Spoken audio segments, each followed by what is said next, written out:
这是一款满足了所有人对魔幻小说幻想的游戏，它让普通人做了一场永远无法实现的梦。如果说当年爆火的《只狼》让原本小众的魂类游戏走向了大众，并让玩家体会到了武侠一般的世界，那么它就是将魂类游戏彻底推向巅峰，甚至成为全球玩家都无法忽视的主流游戏类型。正因为如此，那只有在小说里才能感受到的剑与魔法，得以通过第9艺术的形式被大众所见证。那么借这个机会，黄魔就来给大家回顾这款魂类游戏的集大成之作《艾尔登法环》。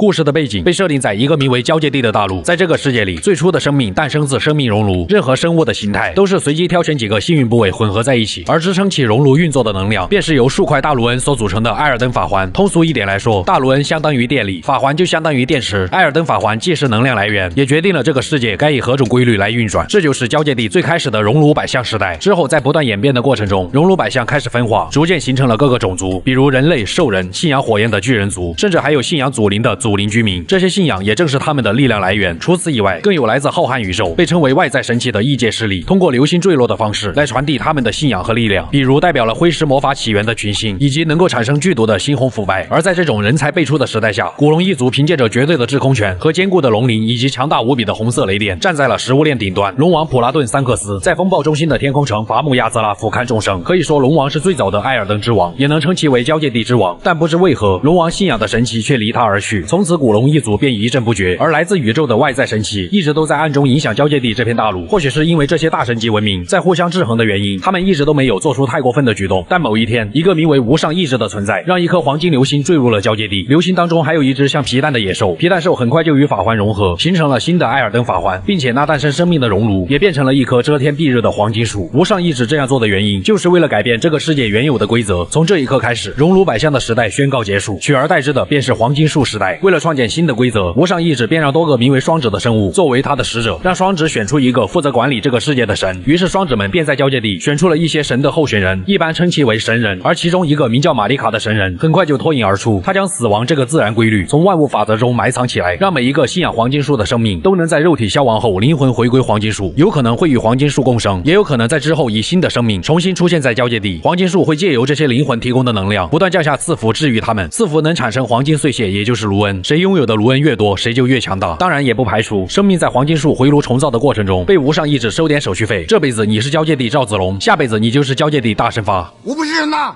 我到底是不是人呐？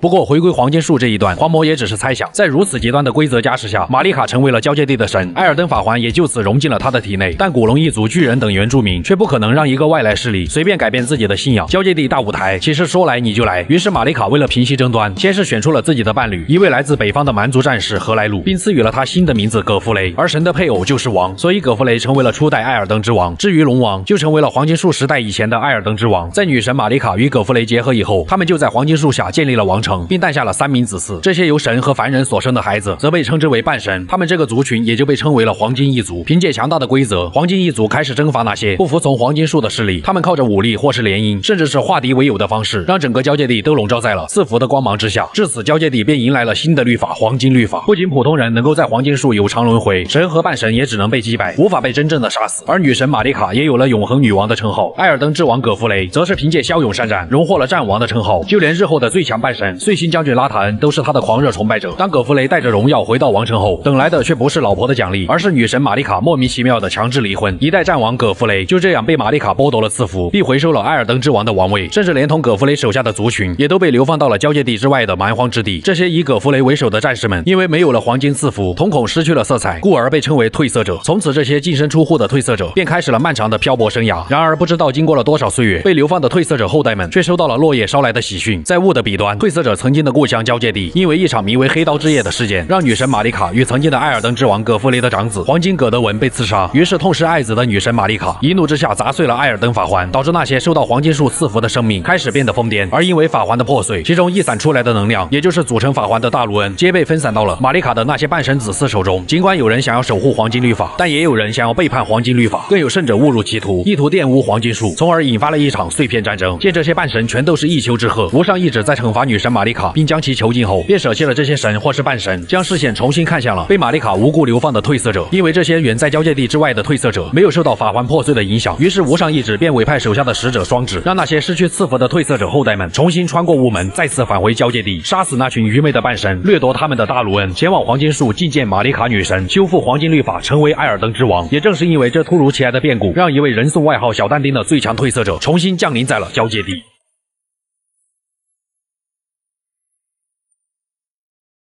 在但丁降临交界地后，回荡在他耳边的就是修复艾尔登法环，成为艾尔登之王。在活动了一下拳脚后，但丁随手掏出了一把防身用的玩具真龙剑，而一旁死去女巫的尸体则引起了但丁的注意。女巫面前的印记上写着：“你想杀谁就杀谁，因为你是艾尔登火焰王。”感受到了家乡的热情，但丁推开大门，来到了猴王礼拜堂，眼前就是巍然耸立的黄金树，它散发出来的赐福光芒，让夜晚都显得明亮无比。看来这个世界的强者一定很能打。而迎接但丁的是一个名为皆知贵族后裔的怪物，这头怪物浑身上下拼接了各种肢体，看来交界地因为法环破碎，这些被赐福的生命受到影响，只会无差别攻击褪色者。他的攻击异常迅速，但面对但丁暴风骤雨般的攻击，这位贵族后裔也还是倒下了。本以为可以离开这里，但前方却是一条死路，并且但丁脚下的岩石碎裂，让他跌入谷底，陷入昏迷。不知道过去了多久，一个女孩骑着一匹灵马来到了他的面前。女孩看着眼前之人，脚踏其心，一定是帝王之命，于是将但丁救了下来。当他再次醒来，女孩已经不见了踪影。但丁穿上自己的最强褪色者套装，正式踏上了成为艾尔登之王的路。他此时所处的地方正位于交界地南方的尼姆格夫地区，眼前要前往的黄金树显得遮天蔽日，看似离得很远，实则却不近。而一个名叫樊雷的面具男一眼就看出了但丁是个褪色者，还嘲笑他是个单身狗。原来无上意志的使者双指会给每一个来到交界地的褪色者配上一名指头女巫，来指引褪色者该前往何处，也能把他们送到圆桌厅堂休息，并与其他褪色者深入交流。可但丁的女巫却不知为何死去了。好在经过樊雷的指点，远处断崖上的史东威尔城就是但丁需要去的地方。想要前往黄金树，就必须穿过那里。交界地可谓是人才济济，刚前进2步，人称大树守卫，身着黄金铠甲的重装骑士不由分说便朝着但丁冲了过来。他手中的黄金戟不仅势大力沉，配合战马还异常灵活。不过但丁手上的真龙剑可不是吃素的，但丁的每一击都是迅捷且凌厉，在疾风迅雷般的攻速下，大树守卫很快就被但丁扶下了战马。就在但丁前往史东威尔城的路上，之前那个救过他的女孩再次出现在了但丁面前。原来这个女孩名叫梅琳娜，梅琳娜表示只要把她带到黄金树的树脚，她就愿意代替女巫帮助但丁，该有的福利一个不少。看着眼前这个睁一只眼闭一只眼的少女，但丁那是一见倾心，立即答应了这个交易。这还不是小事一桩，临别前，梅琳娜将灵马托雷特交给了但丁，也正是灵马选中了但丁。不得不说，这头灵马还是有眼光，在但丁的帮助下，他能够轻松的左脚蹬右脚，随便上天。在路上，一个叫雷娜的魔女人偶叫住了但丁，她似乎很在意灵马选中的人，原来是灵马的前主人让魔女前来，将能够召唤灵魂协助战斗的招魂灵赠予但丁。见到眼前这个傲娇的魔女，专一的但丁再次一见倾心，不是因为她有4只手，而是但丁就喜欢这种傲然的灵魂。将魔女默默的记在心里后，但丁再次向着史东威尔城出发，一路上都是重兵把守，甚至还有巨大无比的山腰拦路。在城外风暴山丘的一处破屋中，但丁发现有一位蜷缩成一团、瑟瑟发抖的红衣少女，她也是一位褪色者。在亲眼见到自己的同伴被占据在那里的一位半神皆知葛瑞克杀死，并被砍断手脚，变成葛瑞克身体的一部分后，红衣少女就被彻底吓破了胆，只能躲在破屋里苟延残喘。见但丁平平无奇，她将唯一能够守护自己的水母灵魂留给了但丁防身，看来得去会一会所谓的半神了。就在即将靠近史东威尔城的时候，一位头上长有犄角、相貌丑陋的人拦住了但丁的去路。他自称恶兆妖鬼马尔基特，之所以出现在这里，就是为了赶走那些妄图成为艾尔登之王的褪色者。马尔基特举手投足间都散发着一种神秘且威严的气息，可见实力不容小觑。手中的拐杖被他耍得虎虎生风，加上随时变换的匕首以及从裆间掏出来的大锤，可谓是变幻莫测。不过对于但丁来说，终究还是弱了点。随着马尔基特化作金光消散，但丁才发现这只不过是马尔基特的分身而已。看来他的本体应该是在王城之中。这时梅琳娜再次出现，原来他一开始认为但丁走不了多远，如今见识到了但丁的实力，梅琳娜决定将他送到供褪色者休息和交流的圆桌厅堂。于是但丁毫不犹豫答应了下来。他可不是为了揩油，只是单纯的想认识一下各路英雄豪杰。圆桌厅堂果然是人才辈出，其中有一心想要寻求完美律法的金面具，与伟人同床，以期望能够让伟人复活的死眠少女菲亚。受尽唾弃但还未来到圆桌厅堂的10分者，老一辈褪色者百之绝世基甸奥夫尼尔，其中有个叫科林的圣职人员，对探索完美律法的金面具非常崇拜。还有一位铁匠修古，像俘虏一样被铁链铐住，只能没日没夜的为褪色者们锻造武器。但值得一提的是，死眠少女菲亚在见到但丁后，直接开门见山询问但丁是否能让自己抱紧她。虽然男女授受不亲，但毕竟这是具有神圣意义的做法，但丁只能咬牙投入了菲亚的怀抱。菲亚还表示，但丁需要窗帘恩泽的时候，无论几次他都会给予抱抱。完事之后，但丁回到了史东威尔城外，在正门旁的小屋中，他发现了一个5星门卫。门卫劝但丁最好不要从正门进去，但我堂堂艾尔登之王岂能走后门？但丁毫不犹豫地选择正面潜入，凭借过人的身手，他轻松就来到了接之葛瑞克的面前。而这个所谓的半神，只是黄金一族不知道多少倍的子嗣，并且自身实力弱小，欺软怕硬。在碎片战争期间，葛瑞克因为惧怕最强半神拉塔恩，只能躲在城中大气都不敢喘，最后还是混在女人堆里才逃出了王城。之后他更是小瞧了剑术天下无双的女武神马莲尼亚，结果只能输得跪地亲吻马莲尼亚的脚，这才侥幸保住了性命。被各方势力蹂躏后，葛瑞克只能躲进史东威尔城，利用接之这种歪门邪道来找回自信，使得无数褪色者沦为他身体的一部分。或许是通过接之，葛瑞克觉得自己又行了，竟然自称起了黄金君王。只见这位君王迈着残疾人的步伐，艰难地向但丁逼近，这些手臂并没有让他变得有多强大，反而还显得笨重无比。但丁只是随便摸了他几下，葛瑞克就受不了了，直接举起手中的大王斧，硬生生砍下了自己最大的左臂，随后将残肢伸进一旁的龙头之中，妄图利用龙的火焰之力来弥补实力上的不足。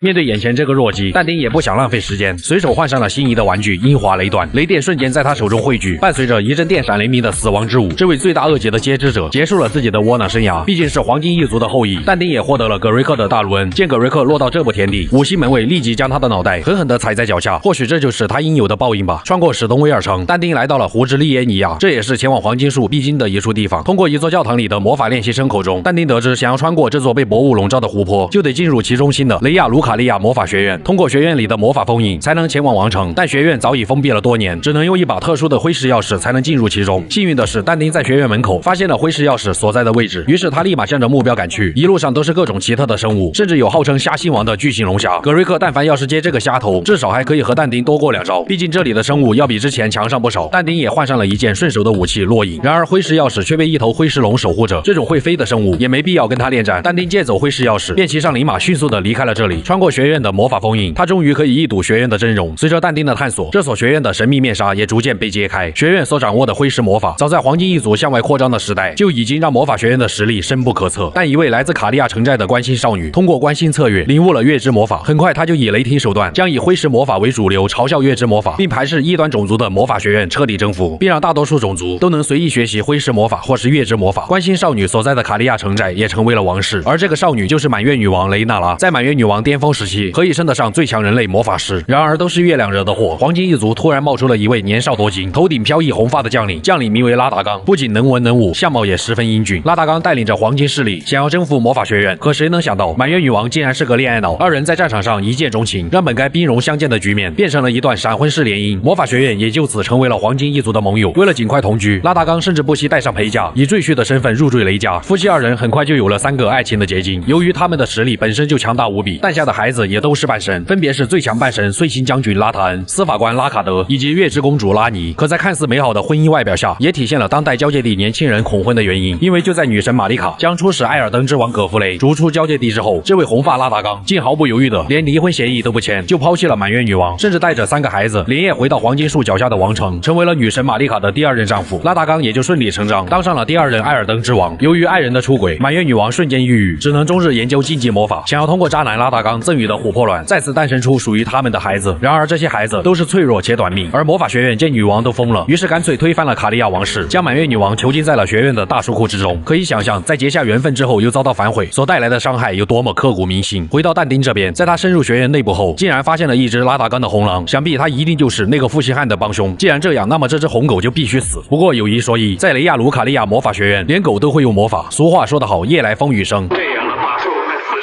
但丁只是简单几招，便将这头帮凶绳之以法。随着但丁缓缓推开书库大门，并走进其中，脚下却多出来一名练习生，甚至还想咬他的脚。练习生脸上浮现出了诡异的笑容。不仅如此，一群练习生也点亮了手中的蜡烛，本该热闹的氛围却显得诡异无比。此时，满月女王雷娜拉也缓缓地浮现在了书库的上方。看来这些练习生一定就是他通过禁忌魔法创造的生命。毕竟但丁是个外来者，练习生们立即对但丁发动了攻击，魔法犹如暴风骤雨一般砸在但丁身上，让这个最强褪色者都无法站稳脚步。这还是满月女王没有亲自出手的情况况下，其实力可见一斑。不过但丁也很快发现了破绽，将这些练习生横扫了一大片后，满月女王也掉在了地上。但丁趁此机会不断挥舞手中的落影，女王的琥珀卵也很快脱手掉在了地上。然而这时一团黑雾升腾而起，满月女王的女儿月之公主拉尼竟在远处借由母亲的身体出现在了但丁的面前，并将之拖进了月之领域中。她要让眼前这个打扰母亲的男人感受一下来自卡利亚末代女王那真正的月之魔法。正如拉尼所说，这些魔法着实可怕，恐怖的能量喷薄而出，期间不仅夹杂着灰石魔法，甚至还有一轮又一轮的暗月在但丁身边爆炸，就连他自身都能化为冰冷的暗月，层出不穷的法术也让但丁对这个月之公主拉尼产生了一丝兴趣。因为在拉尼的身上，他感受到了一股似曾相识的气息，似乎是感觉自己被冒犯到了。拉尼使用了召唤魔法，接连召唤出了各种生物，就连巨龙和山妖也都被他召唤出来疯狂攻击但丁。见魔法表演也看得差不多了，但丁找到破绽，迅速近身，一刀就让拉尼与母亲断开了连接。而这大卢恩也正是来自琥珀卵之中。尽管女王战败，但他却根本不在意，依旧抱着琥珀卵思念着他的红发渣男。经过之前的战斗，但丁不由对拉尼产生了浓厚的兴趣，总感觉他傲娇的气质好像在哪见过。但丁决定先去会一会这个拉尼，不过他现在得先回一趟圆桌厅堂，因为之前他在史东威尔城外遇见的那个红衣少女罗德丽卡也来到了圆桌厅堂。毕竟这个少女曾送过但丁一只水母，但丁也决定帮她一把。恰好铁匠修古觉得红衣少女具有调灵的能力，于是在但丁的引荐下，少女找到了自己存在的价值，成为了一名能够帮助褪色者升级召唤物的调灵师。而一直被人讥笑强迫为褪色者改造武器的铁匠修古也第一次有了被人需要的感觉。修古本以为但丁只是想羞辱他们，却没想到自己感受到了真正的善意。随后但丁在这里第一次见到了所谓的双指大人，还有专门为双指太君充当翻译的老太婆。老太婆千叮咛万嘱咐，只要在黄金树献上大卢恩，但丁就可以成为女神玛丽卡的伴侣，当上第3代艾尔登之王。不得不说，这不就是接盘吗？一价不算价，二价是学价，3价才是正式价。目前还是得先去会一会那个月之公主拉尼。既然满月女王来自卡利亚城寨，那么她女儿极有可能就在城寨内。借助灵马的前脚蹬后脚，但丁很快就来到了卡利亚城寨。城寨里有着许多危险的魔法陷阱，不过这些都难不倒他。但有一种长满了手指的怪物却显得别具一格，尽管他们构不成什么威胁，可一旦被他们抓住就确实不太舒服，真的是糟糕的玩意儿。这里甚至还有骑士和巨龙守护。不过历经艰难险阻，但丁终于还是来到了拉尼所在的魔法师塔。当他来到最顶层，这位神秘的月之公主也终于出现在了但丁眼前。原来拉尼就是之前赠予但丁招魂灵的魔女雷娜。拉尼当然也记得这个被灵马接纳还有欺负母亲和自己的褪色者，不过再次相遇，那也算得上命运从中牵线。傲娇的拉尼见但丁愿意为他做事，于是他便讲述起了关于自己的过去，一切都要从女神玛丽卡被选为神的候选人神人说起。每一个神人都会被双指赐予独有的影子野兽，以作为他们的伙伴。这个所谓的伙伴也有可能是监视者，而女神玛丽卡的影子野兽则被称为黑剑玛丽卡斯。二人并不是主人与宠物的关系，反而是像亲人一样结拜为义姐弟。在义姐玛丽卡的指派下，可爱的义弟黑剑凭借可怕的实力，从另一个神人萧瑟眼眸女王手中夺走了命定之死，并将命定之死封印在了自己的剑里，没日没夜的严加看管。而这个命定之死就代表了死亡这个概念，没有了命定之死，万物就没有了生老病死中的死亡，最多就是大限到来的时候灵魂回归黄金树。而拉尼凭借对月之魔法的强大造诣，则被双指选为了下一代神的候选人，也就是神人。但信奉暗月的拉尼本就对无上意志与黄金律法嗤之以鼻，于是他策划了一场摆脱无上意志的阴谋。拉尼雇佣了一批由女性为主的吸人族所组成的黑刀刺客组织，并让黑刀刺客偷走了一部分封印在玛丽卡斯剑上的命定之死，也就是死亡卢恩。通过死亡卢恩附魔，拉尼获得了一把能够弑神的黑刀。他先是将自己的灵魂转移到了魔女人偶的身上，并用黑刀杀死了自己的肉体，这样他就摆脱了无上意志的控制。可就在同一晚，黑刀刺客拿着弑神黑刀刺杀了女神玛丽卡与葛弗雷的长子黄金葛德文，导致葛德文的灵魂被杀死，肉体却还活着。由于在黄金律法的规则下，神和半神本就是不死的存在，但一夜之间，拉尼的灵魂活着，肉体死了；长子葛德文又是肉体活着，灵魂却死了，这让黄金律法干了2条芙蓉王都没想明白到底发生了什么。于是黄金律法出现了漏洞，只能保留葛德文的尸体，以便日后再说。而这也是导致了女神玛丽卡砸碎艾尔登法环的黑刀之夜事件。不过有意思的是，玛丽卡与黑刀刺客都是来自交界地之外的吸人族。回到但丁这边，拉尼讲述完自己的身世后，便直接开门见山，要求但丁与伴郎布莱泽前去寻找永恒之城诺克隆恩的秘密宝藏。而这个伴郎布莱泽就是双指赐给拉尼的影子野兽，肩负着保护和监视拉尼的使命。他与拉尼可以说是青梅竹马，就算拉尼反抗无上意志，他也还是忠心耿耿的守护在拉尼身边。不过就是找个宝藏罢了。为了获得拉尼的芳心，但丁立即和伴郎布莱泽约定在永恒之城见面。通过一处隐秘的入口井，但丁来到了这座位于地下的永恒之城。这里曾有着璀璨的文明，但黄金律法降临后，一切都变了。他们为了进行反抗，甚至造出了一把能够伤害无上意志和双指的猎杀指头刀。于是气急败坏的无上意志再次降下流星，将永恒之城砸进了地下之中。随流星而来的还有一只名为黑暗妻子的怪物，在城内大肆杀戮。至此以后，永恒之城的生命就只能在一片虚假的夜空之中，等待属于他们的时代来临。有幸的是，在永恒之城寻找布莱泽的路上，但丁遇见了祖灵居民信奉的祖灵之王。这种神兽的生命天性就是从死亡萌发生命，亦从生命萌发生命。这里埋藏的秘密可谓是数不胜数，其中有个灵魂还在对着远方的一处建筑不断歌颂鲜血君王的名号，愿蒙格温银行永垂不朽。看来那边一定可以办理无责任贷款。但丁默默地将这个地方记在了心里。之后他顺利地与伴郎布莱泽会合，可尽管这里是永恒之城，但他们此行的目的是上方的诺克隆恩。布莱泽始终找不到上去的方法，但丁只能前去四处打听，终于在一个叫瑟莲的魔法师口中知道了前往诺克隆恩的方法，那就是利用陨石从上方砸出一条前往诺克隆恩的通道。可多年以前，那位最强半神拉塔恩为了保护交界地不受流星的侵扰，仅凭一己之力封印住了群星，这才有了他碎星将军的称号。而想要群星再次开始流转，就得击败拉塔恩。终于有一个能打的了。燃起战意的但丁立即前去转告了半兰布莱泽，二人约定好在拉塔恩的领地盖利德地区的红狮子城见面。说来也巧，永恒之城的电梯竟然可以直达上方的盖利德地区。有了这个捷径，但丁很快就来到了红狮子城。此时城内正在举办一个战斗祭典，那就是广招天下豪杰前来挑战这位最强半神拉塔恩。原来拉塔恩可不仅仅只有实力，还具备了不俗的品格。拉塔恩是满月女王与红发拉达冈的长子，他自幼便崇拜初始艾尔登之王葛弗雷，凭借过人的武力，再加上他半神的躯体，导致体型变得巨大。可陪伴他出生入死的艾玛却无法承载他的重量。为了能够与艾玛并肩作战，拉塔恩不惜学习了重力魔法，以减轻自己的体重。再加上他本就对重力魔法的天赋，才让他能够封印群星。随着破碎战争的爆发，拉塔恩也加入了攻打王城的行列。不过由于另外一位半神的死守，拉塔恩还是撤军回到了盖利德。可不知道出于何种原因，剑术天下无双的女武神马莲尼亚竟率领手下的尊府骑士前来攻打盖利德。拉塔恩又怎么可能咽得下这口气？于是剑术纵横天下的女武神与这位最强半神开始以命相搏，毕竟还得是碎星将军。拉塔恩很快就占据了上风。女武神马莲尼亚也是个狠人，既然这样，谁都别想赢。她直接拔出了意志体内猩红腐败的金针，妖艳的红色花朵在拉塔恩的背上绽放，猩红腐败瞬间侵蚀了整片盖利德地区。在身心被腐蚀的前一刻，拉塔恩拼尽最后的理智，下令修建高墙以阻止猩红腐败蔓延，而他自断了双脚，让自己独自留在沙丘，以防止伤害到无辜之人。从此他便陷入疯狂，像条野狗一样啃食着沙丘上的尸体，只能朝着天空发出撕心裂肺的怒吼。战士就是要光荣战死。于是他们才举办了这场战斗祭典。回到但丁这边，在与伴郎布莱泽会合以后，但丁与天下豪杰一同来到了沙丘之上。拉塔恩不可谓不强，重力魔法与无数大剑从天而降，众人想要近身都是难上加难。好不容易逼近身前，迎接他们的就是碎星将军可怕的威压。面对眼前的强者们，拉塔恩丝毫不惧，直接挥舞起手中的碎星大剑，在人群中来去自如。一个叫帕奇的年轻人只是打了个照面就被吓出了战场，也幸好他跑得快，各路英雄豪杰很快就被拉塔恩全部击败。他也将矛头对准了但丁，但丁也第一次被这蛮横的攻击打疼了一点。这还是拉塔恩重伤且神志不清的状态，可以想象他全盛时期究竟有多强。似乎是感受到了但丁的强大，拉塔恩准备尽全力战斗。但丁自然也尊重这位强者，凭一己之力封印群星。但丁也从内心认可了他这位最强半神。このマダラが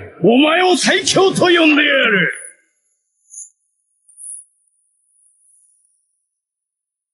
由于艾尔登法环的故事极为庞大且复杂，如果单纯只讲世界观，我怕各位看得比较枯燥，所以干脆用这种线性的方式，以狂魔自己打出来的流程，一点一点的讲述里面的故事。剧情和背景设定上也是众说纷纭，我也只有尽可能去理解。毕竟个人能力有限，如果在剧情上有错误的地方，也请大家多担待。我也会尽快更新出下一期，但内容确实太多，有可能会分为3期来讲述。这才到碎星将军都已经1万多字了。最后在这新年里，狂魔祝大家新年快乐，也希望各位能够留下一个点赞，加快狂魔的更新速度。我是修边狂魔，咱们艾尔登法环第2期再见。